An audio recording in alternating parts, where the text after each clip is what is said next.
Hey, this is Blondeguygamer and welcome to another They Made a Sequel? Today's game is a sequel from a unique Super Nintendo game I enjoy, ActRaiser. Released in North America around November of 1991, ActRaiser was published by Enix and developed by Quintet, who beforehand made Legacy of the Wizard on the NES and the Super Nintendo Gaia trilogy afterwards. You play as a master who must rid a world full of monsters and rebuild civilization. It's pretty clear that you play as a god. In fact, in the original Japanese version, you literally are called God and fight against Satan, or rather Tanzra in other versions. The religious censorship only really applies to the name changes though, as it's still obvious you play as a fictional god in a fictional video game world. Because unlike, say, Bible games on the NES, it's not referring to any specific religion, and the nature of your divine intervention is generalized. You listen to prayers, perform miracles, and kick Satan, Tanzra, minion butt.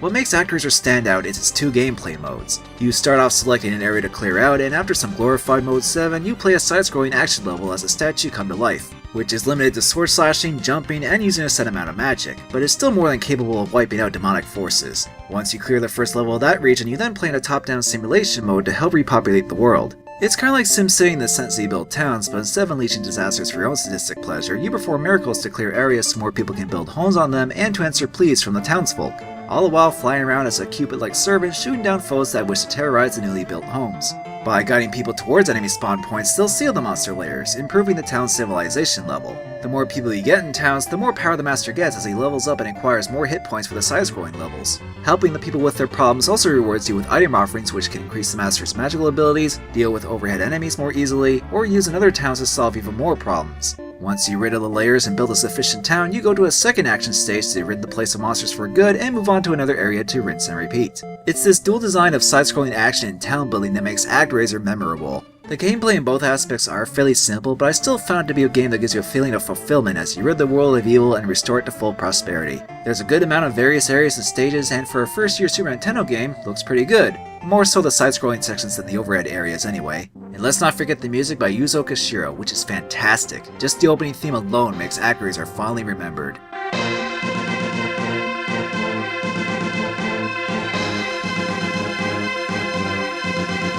The game is still regarded as a Super Nintendo classic, and after playing through it myself, I can safely agree. As with a lot of moderately to highly successful games, the sequel was made by the same people and released in 1993. The reason why I'm covering ActRaiser 2 is that while the overall theme is still more or less the same, a fair amount of changes were made. Let's jump right in and find out what those are.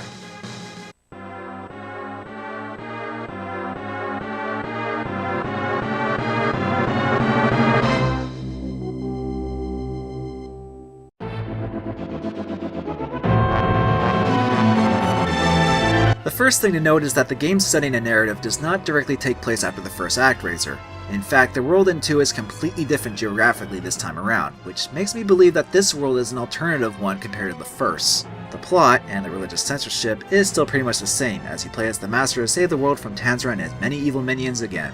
Though the biggest departure right off the bat is that there is no top-down simulation parts as all the levels are side-scrolling action-based. So if you enjoy the town-building portions of ActRaiser, you may be disappointed those are gone in the sequel. On the flip side, if you felt they detracted from the rest of the game, then you may prefer the more straightforward nature of 2. It's actually not that far off from the professional mode you unlock in the first ActRaiser after beating it, where you just play all the action levels in succession on a harder difficulty. Personally, I would have liked to see the town building expanded on in a sequel, but I don't mind the loss of those segments too much in favor of just focusing on action platforming, even if it's not as involved in restoring the world. You still fly around your Sky Palace to select areas and 2-level acts to Mode 7 dive into, and get bits of story text from nearby towns you save before and after levels, but there's nothing else in terms of observing the people gameplay-wise. In both ActRaisers, you can actually choose whatever areas you want to go to, though the text in 2 often suggests what levels to go to in order. Another major change is the Master statue himself, as he's more angelic and armed this time around with wings and a shield, not to mention being less older comic book Thor and more muscle-bound bodybuilder that would make Red Brown jealous. Buck, plank chest. Stump, Chunkman. Dirk, hard peck. Rip, steak face. Slate, slab rock. Crud, bone meal. Since his apparent workout regimen, the Master actually has more attack and movement options compared to his previous iteration, as he can double jump and glide across the screen with his wings, block projectiles with his shield by standing still or pressing R as well as pressing up, attack in more directions and while flying, and using magic, which is handled differently in this game. In ActRaiser 1, you acquired magic from people's offerings and select one to use from your Cloud Fortress, but in 2, you have all the magic abilities right away, which are used by holding the attack button and releasing it once the top center icon changes. You do different spells depending on which direction you press and what frame of jumping and gliding animation you're in before you release. It's pretty diverse, but the problem is that some magic attacks are more effective than others and can be tricky to pull off without getting hurt. In fact, the spell used the most is pressing up while on the ground, which lobs 3 magic blobs that do a lot of damage on mid and end stage bosses if all of them connect, which I recommend saving the magic for as you have limited magic point uses per stage. Not only is proper magic use demanding, but controlling the master can be, well, forgive me for using this term, hard to master at first. The amount of new moves seems to have cost him his speed as he walks much more slowly in this, which makes dodging attacks and obstacles difficult. His jumping and gliding will also take a while to get a hang of as it's easy to run into things. Then there's the platforming with it.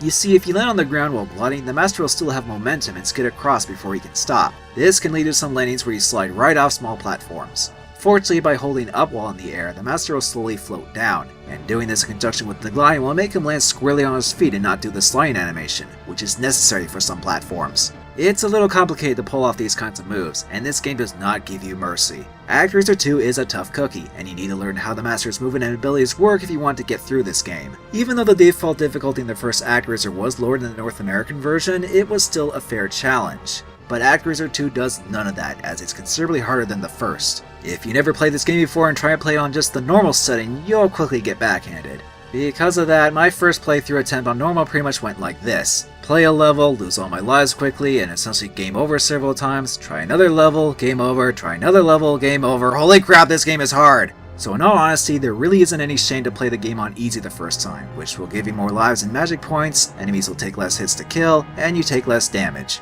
But even with that and being able to collect health recovery, magic points, and even extra lives, easy is still not that easy. There's instant death pits and spikes, enemies and bosses can still easily overwhelm you, the platform with the gliding and floating mechanics is still just as demanding, and even when you finally get past the mid-boss rush followed by the main boss on the second to last stage, the game ends there on easy and you need to play through the game on at least normal to be able to get to the last stage, and why are you such a ball-busting game, ActRaiser 2?! Okay, let's not go there again. I already lost a little over how hard Skull Monkey's got. Which is why I made a little guide for hard games like ActRaiser 2 so you won't get too angry and freak out. And now it's time for an impromptu guide for dealing with hard games. There will always be a time when you come across a game where the challenge can reach near absurd levels of difficulty, but by following this guy's advice, you can assure that you can calmly deal with such games. If at some point you feel getting frustrated, simply take a break. If you continue to play while getting angry, your concentration will go down and your game performance will suffer as you spiral downward into a fire rage if you continue to do so. Before that happens, simply pause the game and take some deep breaths, a drink of water, whatever you need to do to elevate the anger back down before continuing again. If you still have trouble getting past a particular part, there is no shame in looking up a guide or a video walkthrough to save you hours of screaming and controller throwing. Also remember, it's just a video game, programmed by hardworking developers to bring their work to the people, and wishing harm on them just because they chose to make it challenging is just plain rude. Damaging or destroying a game just because it's hard is also counterproductive and won't solve anything. Just because it hurt you emotionally doesn't mean you can hurt it back. It's an inanimate object anyway, so unless you purposely destroy games for a review show in a cliched fashion, you're probably behind help at that point. Finally, do not forget the reward, as beating such a game, or even parts of it, will give you a wonderful sense of accomplishment for overcoming such a challenge and remind you why you play these video games in the first place. And if all else fails or you need to play the game again on a harder difficulty to actually beat the game, well, there's Game Genie for older consoles, except I don't have one for the Super Nintendo, or with ActRaiser 2, it does use a password system, so yeah, I kinda did that to play the last level. And that's another thing changed. ActRaiser 2 uses passwords to continue where you left off, while the first one had a built-in save feature. The passwords themselves aren't too long, but the font used for them can make it easy to mistake certain letters for others, like between V and Y for instance, but it's still functional, for the most part. Normally to get a password, you just press B when not over a selectable area on the world map and a servant will give you a password, which is different after each completed stage. However, minor spoilers by the way, there is one time he'll give you a password just before the final boss with Tanzra. Now I figured it was a code that would let you continue from this point and head straight to the final boss, which would be nice considering you had to go through a boss rush before, which ActRaiser 1 did as well, so if you know that game in Quintet, you knew a boss rush was coming anyway. If you game over on the final boss though, you have to do the whole stage with the boss rush over again. Because video games. You would think that the password would put you after the boss rush and before the fight with Tanzra, right? Well, no. It just starts you at the beginning of the last stage and you have to fight all the bosses anyway, making the password at the end meaningless. Thanks, Quintet. Fortunately, Tanzra is a fairly easy fight once you know what to do, which is sort of anticlimactic since he's just kind of frozen in place there, but I would gladly have the final boss not be as hard as the rest of the game at this point. Now, despite the difficulty and the somewhat complex controls, ActRaiser 2 is still a good game. Is it better or at least as good as the first ActRaiser? It depends on how you look at it, but let's bring out the best aspect first. The sprite work in ActRaiser 2 is substantially improved, with a lot of detailed locations and enemies. It's one of the better looking Super Nintendo games in my opinion, and since the bosses and named places are more Dante's Inferno themed for ActRaiser 2, things have a bit more of a serious tone and despair to them, not to mention enemies and things showing more hellish aspects. Oh hey, Mentorok from Eternal Darkness! Didn't expect to see you here! The musical score, which was also composed by Yuzo Koshiro, reflects the more dire settings accordingly. It is a good soundtrack, but it's not quite as memorable as the more grandiose first game score. Even the more iconic intro is a bit toned down here in 2. In terms of the gameplay though, the side-scrolling action aspect of the game has more going for it than the first one did with all the moves the Master now has. It just has a steep challenge to overcome as the game and levels are designed around those abilities, but everything just sort of clicks when you're able to pull things off. Which I suppose sacrificing the simulation mode to focus solely on another action platformer makes that half shine just a little brighter. Although you could argue that without building towns, it's not quite ActRaiser since the other half of that game was known for that. It's still a pretty fulfilling game nonetheless. There's also a few bonuses to be had from cheat codes for the pass-through system, such as playing in the opening cinematic area, fighting the first game's final boss of Tanzra, which is way harder here of course, or even a little showcase from the developers themselves. Overall, ActRaiser 2 is a fun but quite challenging experience, and is the only other ActRaiser game we'll likely have unless Square Enix suddenly decides to make another one out of the blue. The first was brought to the Wii's Virtual Console, but ActRaiser 2 is still only on the Super Nintendo, which usually isn't too expensive to get a cartridge of, online or otherwise. When it comes down to preferring one over the other, I think I would lean a little more towards the first ActRaiser with its blend of side-scrolling and town building and more balanced difficulty. If you want a more hardcore action side-scroller with more abilities at your disposal without time simulations in between stages, the sequel might be more up your alley.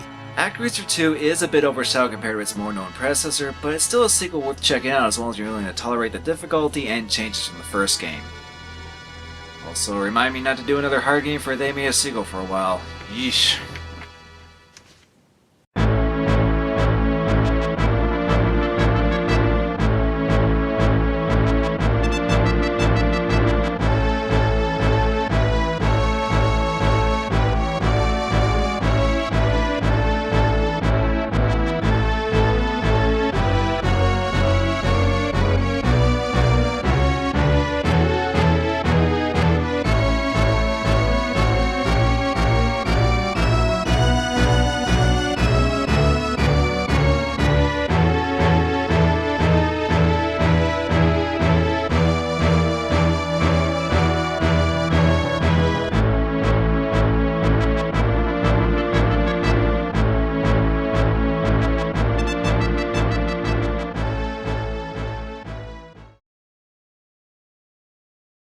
Bob Johnson.